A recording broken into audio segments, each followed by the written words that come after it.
पुष्पा ने box office का ऐसा धोबी पछाड़ किया है कि 2022 की वो साउथ वर्सेस बॉलीवुड वाली लिविंग रूम डिबेट वापस से रीइग्नाइट हो चुकी है। मानी एक मत में ट्रेड एक्सपर्ट्स और ऑडियंस का ये मानना है कि 2024 में जिस तरीके से बॉलीवुड ने डिसअपॉइंट किया है, वहीं दूसरी तरफ साउथ इंडस्ट्री ने ओवर परफॉर्म करके दिखाया है। चाहे वो कल की 2898 एडी थी, देवरा या फिर अब पुष्पा 2, इन सभी फिल्मों ने एक बार फिर से प्रूव करके रख दिया कि साउथ की फिल्मों का दबदबा कायम है। Bollywood needs to do some corrections, otherwise main stream cinema में साउथ का ही नाम सबसे पहले आने वाला है। अभी से कुछ देर पहले पुष्पा 2 के मेकर्स ने ऑफिशियल पोस्टर शेयर किया है 2 दिनों की वर्ल्ड वाइड कलेक्शन का, which is the fastest 449 crore.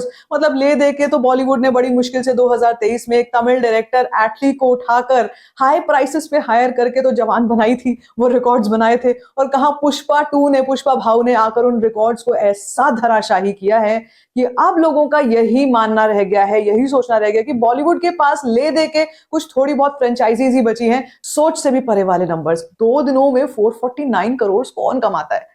Trade experts भी इतने बड़े बड़े नंबर्स को नहीं भांप पाए थे। 400 करोड़ के मार्क को क्रॉस कर देने की सिर्फ बातें हो रही थी, लेकिन यहां तो भाई 450 करोड़ के आसपास का नंबर आ चुका है।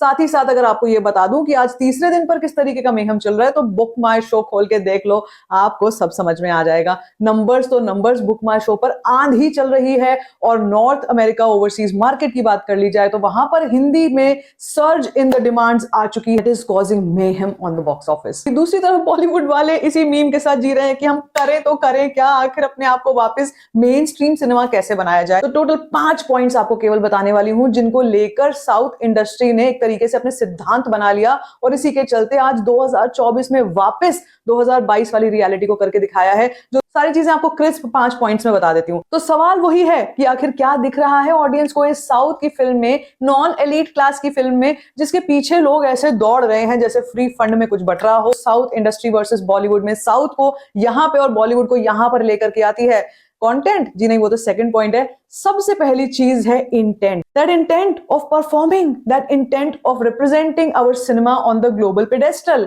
ये बहुत बड़ी बात है। अगर अंदर से इंटेंट ही नहीं है कुछ करके दिखाने की, तो कोई क्या ही करेगा। इस वक्त पे एक ही इंटेंट है बॉलीवुड की, और वो सिर्फ और सिर्फ ट्रेड है, बिजनेस है, पैसा कमाना है। तभी तो करण जौहर की कंपनी बिक चुकी है 50% पर, जबकि ये वो कंपनी है जिसने ब्रह्मास्त्र के टाइम पर बोला था कि ब्रह्मास्त्र ने इतना बड़ा बिजनेस करके दिखाया है कि अब हम इसकी सेकंड इंस्टॉलमेंट जल्दी से जल्दी लेकर के आएंगे। क्या आपको दूर दूर तक भी ब्रह्मास्त्र 2 के बारे में कुछ सुनाई दे रहा है? तो जहां पर इंटेंशन ही नहीं है, जहां पर मन ही नहीं है काम करने का, अंदर से फेथ और श्रद्धा ही नहीं है काम करने की, वहां पर कोई क्या ही काम करेगा। वर्सेस साउथ की बात कर लो, ये लोग ऐसे लोग हैं जो अपने आप को आगे बढ़ते देखना चाहते हैं, एज अ सिनेमा आगे बढ़ते देखना चाहते हैं, एज वननेस इन यूनिटी आगे बढ़ते देखना चाहते हैं। और इसीलिए अब पैठ बनानी शुरू कर दी है साउथ इंडस्ट्री ने बॉलीवुड के गढ़ों में, जैसे बिहार, जैसे लखनऊ। वरना किसको क्या पड़ी थी, साउथ में बैठे हुए हैं, हैदराबाद में इवेंट कर देते।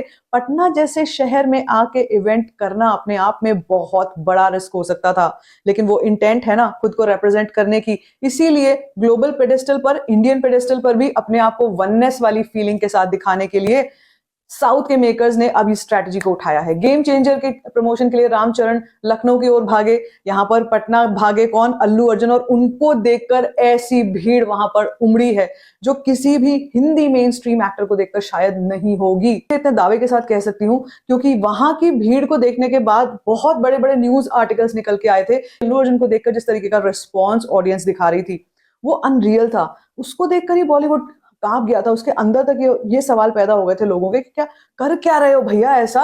अब तो तुमने हमारे आकर लोकेशंस में आकर, हमारी टेरिटरी में आकर अपना दबदबा कायम करना शुरू कर दिया। उसके बाद नंबर 2 पे आता है कंटेंट, वो चीज जिसके लिए बॉलीवुड एप्लीकेबल ही नहीं है। नील बटे सन्नाटा कोई भी कंटेंट बॉलीवुड का इस साल का उठा के देख लो, एक्सेप्ट मैडॉक को साइड कर देते हैं, उसके बारे में बात करेंगे, लेकिन बाकी फिल्मों को उठा के देख लो, किसी भी फिल्म का कंटेंट ऐसा नहीं है, या वो ओरिजिनल हो, या वो यादगार हो, या वो अच्छा हो, या वो ऑडियंस उसके बारे में बात कर रही हो। अजय देवगन और अक्षय कुमार ने बॉलीवुड को 2024 में जिस तरीके से डुबोया है, उसके बाद से इसको रिकवर करने में बहुत लंबा समय लग सकता है। कोई भी कंटेंट उनके पास ओरिजिनल नहीं है। जिन कहानियों की हम बात करते हैं, जिन अपडेट्स को हम आपको बताते रहते हैं, वो कहानियां भी साउथ से कॉपीड है, वो कहानियां भी रीमेक्स में आती हैं। इसी साल में रिलीज होने वाली फिल्म बेबी जॉन को उठाकर देख लो, उस फिल्म को थेरी का रीमेक बताया जा रहा है, जो कि खुद एटली की फिल्म है, और इस फिल्म में भी एटली का बहुत सारा इंटरवेंशन दिखाई देता है। वरना वरुण धवन में आप ये दम कहां से ढूंढ सकते थे जो आपको बेबी जॉन के म्यूजिक में देखने को मिल रहा है। थमन का म्यूजिक वहां पर है, एटली का जैसे बता रही हूँ वहां पर काफी ज्यादा इंटरवेंशन है। कहां से आप सोच सकते थे कि ये वरुण धवन की फिल्म है? वरुण धवन की फिल्में होती हैं कूली, वरुण धवन की फिल्में होती हैं कलंक। के पास अपना कोई कंटेंट ही नहीं है। और अगर हम कंटेंट की बात कर रहे हैं और साउथ इंडस्ट्री की बात करते हैं, तो सबसे पहले कल की 2898 एडी की बात करूंगी। एक ऐसा एक्सपेरिमेंटल सिनेमा जिसके ऊपर 500 करोड़ का दांव लगा हुआ था, जिसके साथ कुछ भी हो सकता था। उस वक्त में कुछ भी कहती हूँ हो सकता था, क्योंकि उस फिल्म के कंटेंट के साथ बहुत सारा रिस्क था। वो नया कंटेंट था, साईफाई थी, और साथ में जब ये लोगों को भी पता था कि अश्वत्थामा वाला उसमें कॉन्सेप्ट है, तो कहीं ना कहीं लोग बैठे थे इस पे पिन पॉइंट करने के लिए कि भाई अभी कुछ करें ये गलती और अभी के अभी हम इसको कैंसिल आउट कर दें। लेकिन the kind of content they created, it's so enriching कि आप उस कंटेंट को रिपीट वैल्यू में अपने घर पे भी कई बार देख सकते हैं। देवरा की एक और ऐसी फिल्म जो अपने आप में एक्सपेरिमेंटल सिनेमा थी, जिसको लेकर एनटीआर का स्टारडम नॉर्थ में बहुत बढ़ गया। एनटीआर ने अपनी पैठ बना ली। अब तीसरे नंबर पर पुष्पा 2 एक ऐसी फिल्म है ही जो, चलिए फ्रेंचाइजी की बात कर लेते हैं, लेकिन इस फ्रेंचाइजी के होते हुए भी इसमें कहानी तो है, इसमें स्टोरी तो है। तो कंटेंट की अगर हम बात कर रहे हैं और इंटेंट की अगर हम बात कर रहे हैं साथ में, तो भाई रिव्यूअर्स ने तो मान लिया था, कर लिया था अपना पोलराइज करने का काम, 2 पार्टों में सिक्कों में बांट दिया था पूरी ऑडियंस को। लेकिन अभी भी ये जलवा देख सकते हो कि इस वक्त पे थर्ड डे पे भी ऑडियंस को कोई फर्क नहीं पड़ता है इन रिव्यूज से। वो इस तरीके से फिल्म को देख रहे हैं, इस तरीके से जज करें कि भाई मजा तो आ रहा है, हमारे को तुम्हारी बकवास और ज्ञान नहीं सुनना, हमको मजा, हमको एंटरटेनमेंट चाहिए, वो एक्सपीरियंस चाहिए, और वो पुष्पा 2 में 200% है। तो इसी के चलते कंटेंट की जब हम बात करते हैं, और आने वाले साल में भी जिस कंटेंट को हम लोग देखेंगे आगे चल के, गेम चेंजर अपने आप में एक फिल्म ऐसी है जिस फिल्म को लेकर बहुत ज्यादा नॉर्थ में भी एक्साइटमेंट है, और भी कई बड़े बड़े नाम हैं जो जिनका लोगों को काफी लंबे समय से इंतजार चल रहा है। तो इंटेंट भी है और कंटेंट भी है। तीसरे नंबर पर जो चीज आती है जिसके बारे में मैं जरूर बात करना चाहूंगी, which is leading the south industry with a huge margin, and that is the risk taking factor. तीसरे पॉइंट पे, द रिस्क टेकिंग एटीट्यूड। इस वक्त पर अगर हम कहानियों की बात करते हैं फ्रॉम बॉलीवुड, जो आने वाली फिल्में हैं उस सब की सब आईपीज हैं, they are all franchises, they are only capitalising on the universes that they have already created. वो तो एक बार क्रिएट हो गया ना, सिंघम एक बार बन गई, लेकिन सिंघम के बाद क्या? सिंघम के बाद सिंघम अगेन, सिंघम के बाद सिंघम 2 थी शायद, उसके बाद अगेन थी। उसके बाद अगर हम भूल भुलैया की बात करते हैं, वो ऐसी आईपी थी जिसको आईपी भी नहीं बोला जा सकता। वो सिर्फ नाम के ऊपर मंजुलिका और भूल भुलैया 3 के ऊपर कैपिटलाइज कर रही थी। उस फिल्म में कोई कनेक्शन ही नहीं है मंजुलिका का, वो फर्स्ट पार्ट वाले का, और इसका। It's not an IP, it's just capitalising on the name. हो सकता है अनीस बस भी ये सोच लेते कि शायद मैं कोई ऐसी फिल्म बनाना तो चाहता हूँ जो हॉरर कॉमेडी है, लेकिन इसको नाम नहीं देते हैं हम लोग भूल भुलैया वाला, डिफरेंट नाम बनाएंगे, कुछ डिफरेंट करेंगे। शायद वो फिल्म उस वक्त पर अगर ऐसा कुछ रिस्क लिया जाता और भी बड़ा बिजनेस करती जितना अभी किया। But look at Tumbbad for that matter. Tumbbad एक ऐसी फिल्म है जिसको मैं एक्चुअली कंटेंट बोलूंगी, और जो जब अब री रिलीज हुई तो उसने अपने पिछला पूरा का पूरा रन टाइम बहुत जल्दी कवर कर लिया था। तो जब कंटेंट होता है ऑडियंस को कोई फर्क नहीं पड़ता है नाम से या आईपी से या यूनिवर्सेस से। बॉलीवुड की आने वाली सारी की सारी फिल्में, चाहे वो कॉप यूनिवर्स हो, चाहे वो वाईआरएफ यूनिवर्स हो, चाहे वो कोई भी और आईपी हो जिसका नाम ऑलरेडी बहुत बड़ा है, उसी के ऊपर फिल्में बना रहे हैं और उसी के ऊपर फिल्में बनाते रहेंगे। अपनी कोई अलग से कोई क्रिएटिविटी नहीं कर सकते हैं। और अगर मैं साउथ की बात करती हूँ यहाँ पर, तो yes there are IPs, yes I am not denying कि यहाँ पर आईपीज नहीं है, ऑफ कोर्स यहाँ पर आईपीज भी हैं, लेकिन यहाँ पर एक मिक्स्ड बैग ऑफ कंटेंट है। ओटीटी पे ही आपको इतनी फिल्में गिना दूंगी जो साउथ की तरफ से आई हैं, जिनको देख करके आपको लगेगा, अभी रिसेंट फिल्मों में आपको लगेगा कि आप कोई इंटरनेशनल सिनेमा देख रहे हो, या कोई इंटरनेशनल लेवल, या कोई नई कहानी सुन रहे हो, कोई नई कहानी देख रहे हो। Lucky Bhaskar is one of those examples जिन्होंने अपने बॉक्स ऑफिस रन को भी बहुत अच्छे से किया, और उसके बाद ओटीटी पे भी नंबर 1 टॉप ट्रेंडिंग पे चल रही है। That's the power of south cinema. अब मैं यहाँ पर ये नहीं कह रही हूँ कि पूरा साउथ सिनेमा जो है वो पूरी तरीके से सक्सेसफुल रहा। Of course there was Kanguva, of course there was Indian 2, okay, of course there was Martin. ये ऐसी फिल्में थी जिनको वो रिस्पांस नहीं मिला जो साउथ से आती हैं, लेकिन क्या उन्होंने रिस्क टेकिंग छोड़ दी? हम देयर कंगुआ 2 बता रही हूँ कि आएगी, और भी फिल्में आएंगी जो उसी आईपी के ऊपर काम तो जरूर करेंगे, लेकिन कुछ नया करने की कोशिश तो कर रहे हैं, कुछ नया सिनेमा दिखाने की कोशिश तो कर रहे हैं। हमको वही घिसी पिटी कहानियां तो नहीं दिखा रहे जो बीएमसीएम में हमने देख ली ऑलरेडी। उसको भी कहानी नहीं कहा जा सकता। जो बड़े मियाँ छोटे मियाँ में हमने देखा वो कहानी नहीं है। बागी 4 आएगी, बागी अभी तक 1 2 3 किसी ने नहीं देखी, 4 देख के कोई क्या कर लेगा? फरहाद सामजी जैसे तो डायरेक्टर्स और राइटर्स को तो इंडस्ट्री से बाहर निकाल के फेंकना चाहिए, लेकिन नहीं, रिस्क हो जाएगा बॉस, तो रिस्क कौन लेगा? इसके बाद पॉइंट नंबर 4 आ जाता है, ऑडियंस के इमोशंस का रेस्पेक्ट करना। कितनी बार हमने देखा है कि बॉलीवुड ने ऑडियंस के रिलीजियस सेंटिमेंट्स के साथ खेला है, चाहे वो पीके थी, चाहे वो ओएमजी थी, चाहे और कोई फिल्म ऐसी थी जिसमें बॉलीवुड ने बार बार लगातार ऑडियंस की रिलीजियस सेंटिमेंट्स को छेड़ा। और फिल्में ही नहीं, स्टेटमेंट्स भी ऐसी बहुत सारी हैं जिसमें बॉलीवुड ने बार बार इसी एस्पेक्ट के ऊपर उंगली उठाई है। इस तरीके की बातें किसी और धर्म के लिए हो जाती तो क्या वहां से उनको जवाब सुनने को नहीं मिलता? क्या उनमें इतना दम था कि वो इस तरीके की बातें बोल पाते जो इस वक्त पे बोल रहे हैं? अभी भी कई फिल्मों में ये सब चल रहा है और अभी भी फिल्म मेकर्स इस चीज के ऊपर अपने आप को बदलने के लिए तैयार नहीं है। कितने सारे एक्टर्स ने बॉलीवुड की तरफ से ये बात बोली थी उस वक्त पे जब बॉयकॉट बॉलीवुड चल रहा था कि अगर हमारी फिल्में देखनी है तो देखो, नहीं देखनी है तो मत देखो। ऑडियंस को चैलेंज कर देना, इस तरीके का ऑडियंस के मुंह पे थप्पड़ मार देना कि तुमसे क्या है यार, तुमने देखनी है तुम देखो, तुमने नहीं देखनी है तुम मत देखो। आउट ऑफ फ्रस्ट्रेशन भी ऐसी बातें नहीं कही जा सकती जिस पायदान पर आप बैठे हैं। With power comes responsibility, and with responsibility comes the fact that whatever you are talking or saying is going in the media and the print. और जब वो प्रिंट और मीडिया में जा रहा है तो उसकी तो बातें बनेंगी, बात निकलेगी तो दूर तक जाएगी।